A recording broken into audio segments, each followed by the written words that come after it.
Hey everyone, welcome back to the channel. Today we're diving deep into the full review of the Samsung Galaxy Tab A9 Plus, a budget-friendly tablet that has been getting some attention lately. I've been using it for about 2 weeks and putting it through its paces, and today I'm going to break down everything you need to know from the design and the build quality to its performance and the overall review. So if you're thinking about picking this one up, so stick around because this review might just help you make that decision. Let's start with the design and the build quality. The Galaxy Tab A9 Plus features an aluminum back that gives it more of a premium feel than you might expect from a budget tablet. It's solid in the hand, and the aluminum finish not only looks good but adds a bit of a durability as well. The tablet's 11-inch screen strikes a nice balance between portability and usability. It's large enough for media consumption and productivity tasks, but still compact enough to carry around without much hassle. And the overall design is simple yet functional, with a clean, minimalist aesthetic. However, there is a couple of things to note. First, the rear camera doesn't include a flashlight, which sometimes you need to keep in mind if you're planning to use this tablet for photography or video recording in especially low light conditions. Another point to consider is that while the build quality is solid, the tablet does lack some of the premium features you would expect to find in higher end models, like waterproofing, Gorilla Glass coating for added screen protection and stuff. But again, the price and the build quality is quite respectable. Let's move on to the display. The Galaxy Tab A9 Plus is equipped with an 11-inch 90Hz screen. It's an LCD panel. At first glance, the 90Hz refresh rate is impressive, especially for a tablet in this price range. The higher refresh rate makes scrolling through menus and swiping between applications feel smoother compared to standard 60Hz. The screen size itself is ideal for most tasks, for video streaming or browsing the web, even light productivity work like reading documents or taking notes. However, the display isn't without its drawbacks. The brightness levels are on the lower side, which can be a significant issue if you're planning to use this tablet outdoors. The screen is also quite reflective, which further hampers the visibility in bright environments. While direct viewing angles is really good, but with relatively vibrant colors and good contrast, the viewing angles are not great. So, for example, when viewed from an angle, the colors tend to wash out and the screen can appear darker. So if you're sharing the screen with someone or trying to watch something while the tablet is on a stand or at an angle, it will not be the best experience for you. And also another thing to note, that while the 90Hz refresh rate is a nice feature to have, the processor that it includes is doesn't quite keep up with it, so leading to occasional stutter, lag, especially when multitasking or running more demanding apps. This is particularly noticeable when navigating through the operating system using apps that are more resource intensive.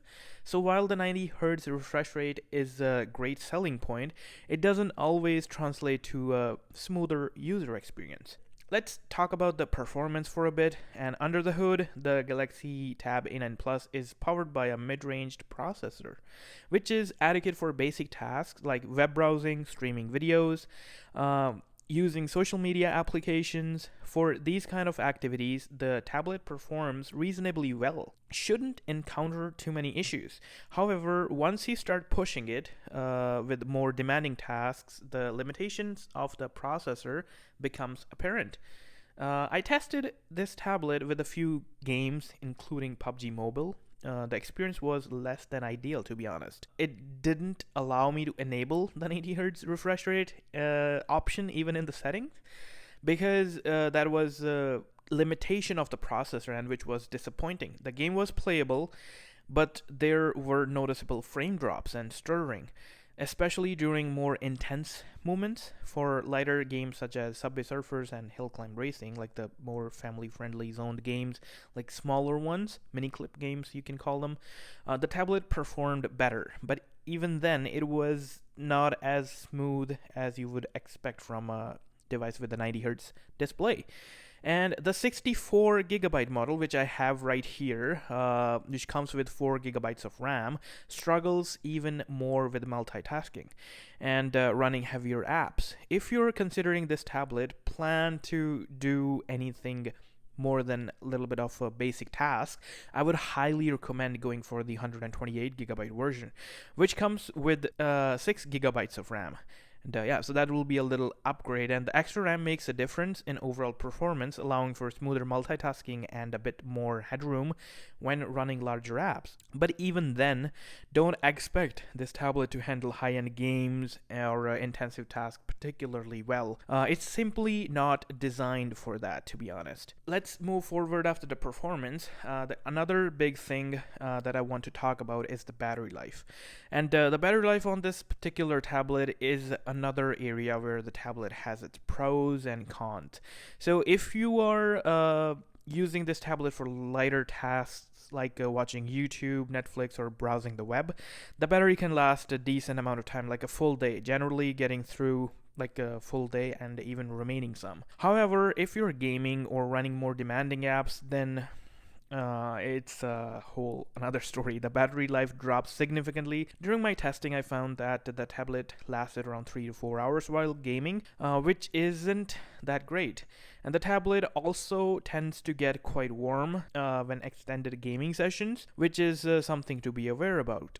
And also, one of the more frustrating aspects of the battery is the charging speed, or rather the lack of it. So the Galaxy Tab A9 Plus doesn't support fast charging, or it might do, but it's not that great. So going from 0 to 100% takes about 5 hours. That's a long time to wait, especially in 2024, when fast charging solutions are becoming more and more common in budget-friendly devices. So this means you will likely need to charge it overnight, so which can be inconvenient if you forget to plug it in before going to bed. And it's also worth noting that the tablet doesn't come with the charging brick in the box. So in the box you will just get the USB-C cable and the user guide and the SIM ejector tool and the tablet itself. So if you don't have a charger, you will have to buy one separately. And let's move on to the cameras. And the front camera of the Galaxy Tab A9 Plus is decent for video calls, I will say, and maybe a little bit of casual selfies. It's not going to blow you away with the image quality, but it gets the job done for basic needs. So the real issue, however, is the rear camera. The quality is subpar. And especially in the low light conditions, the lack of the flashlight further hampers its usability, making it a poor choice anyone who might want to use their tablet for photography. But I can't imagine people using a tablet as a photography. Imagine like in a concert where you want to record a video of something and holding your iPad or a big tablet, blocking the views for the people sitting behind you. So that's not good. But I'm not here to judge, so you can do it, but this tablet isn't gonna perform well. So the low light performance of the camera is particularly bad, with images coming out grainy, lack of the detail. If you're planning to use this tablet as a camera, this is definitely not the device for you. One of the areas where the tablet really shines, to be honest, is the audio quality. So to be honest, I was blown away with the speaker quality. And the speakers on this tablet are surprisingly good, especially for a budget device. That the sound is clear, loud, well balanced. It's like nearby the level of the iPad quality, not like the iPad Pro, but the other ones. So the regular iPad, maybe iPad Air. So yeah, it's that decent speakers it got. So it's like loud, clear. It makes it an excellent choice for media consumption.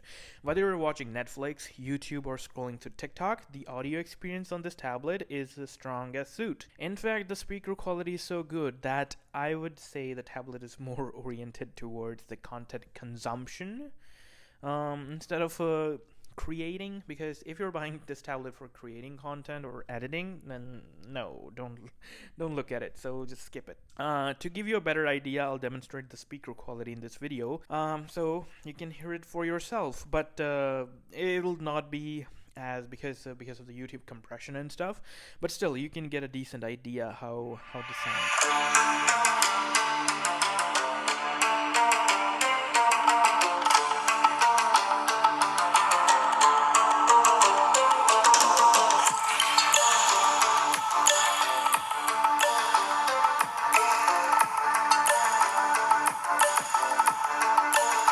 And in terms of the connectivity, the Galaxy Tab A9 Plus also includes a 3.5mm headphone jack.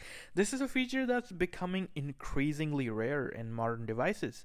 So it's nice to see it's included in here, especially for those who prefer to use wired headphones. And also supports a micro SD card for expandable storage, like up to maybe 512 gigabytes, I think, which gives like added some flexibility in the terms of storage and connectivity. But however, I mentioned earlier, if you're considering spending money on a high capacity SD card, which are sometimes the decent quality ones with high speed and stuff, they are expensive. And if you're thinking of spending some extra money on the storage expansion, then I'll suggest skip this tablet and look for something a little more powerful.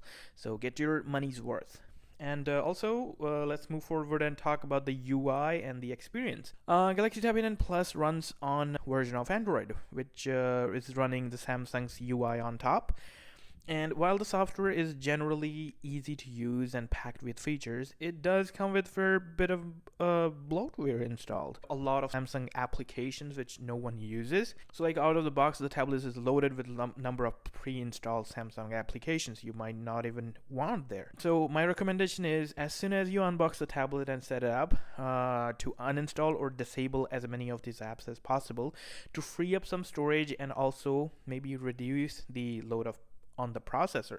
Once you've cleaned the bloatware up, the tablet's performance will improve slightly, but still not going to be a powerhouse, of course. But the One UI interface is smooth for basic tasks, but you'll notice some lag and stutter when moving between applications and performing more demanding tasks. The UI is still light, but the processor that they put in this tablet is not keeping up with the 90 Hz display that they're advertising. So, however, you're looking at a device that will stay snappy for regular use for some time. Then overall, it's a decent budget tablet with some strengths and a lot of weaknesses, I would say. The build quality is solid. The speakers are a major highlight, making it a great device for watching videos, listening to music, like consuming content.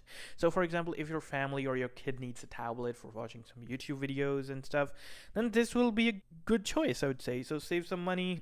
And the 90 Hz display is a nice touch, but hampered by the tablet's limited processing power and less than ideal brightness and viewing angles. The battery life is acceptable for light use, but long charging time is a definite drawback. And while the front camera is decent enough for video calls, the rear camera is quite disappointing, and especially in low light conditions. This is something I would not recommend using for photography, as the quality isn't just up to par.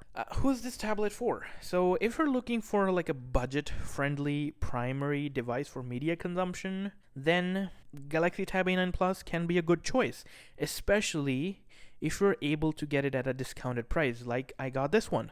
So like this one I picked up for around $220, including tax, Canadian, so that's Canadian dollars, which will be around 150, I think, US dollars.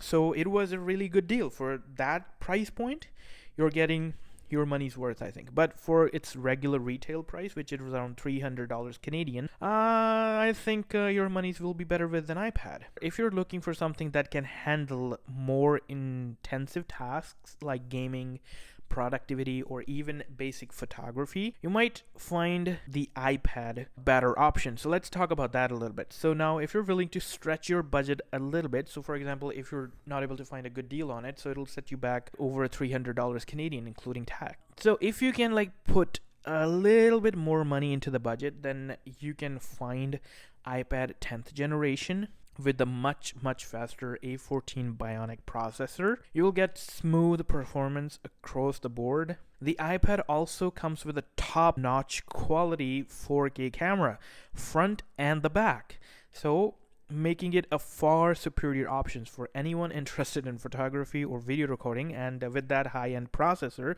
it can also handle like on the device some like video editing and stuff. This is pretty much it for the review. I hope you found the video useful. Please hit the like button and subscribe for more tech reviews, and thank you so much for watching. And also, I just want to put that out there that next month is September, and Apple's launch event is just around the corner, and we will be getting our hands on the iPhone 16 Pro Max as soon as it gets out. So stay tuned for that. Thank you for watching. Catch you guys in the next one.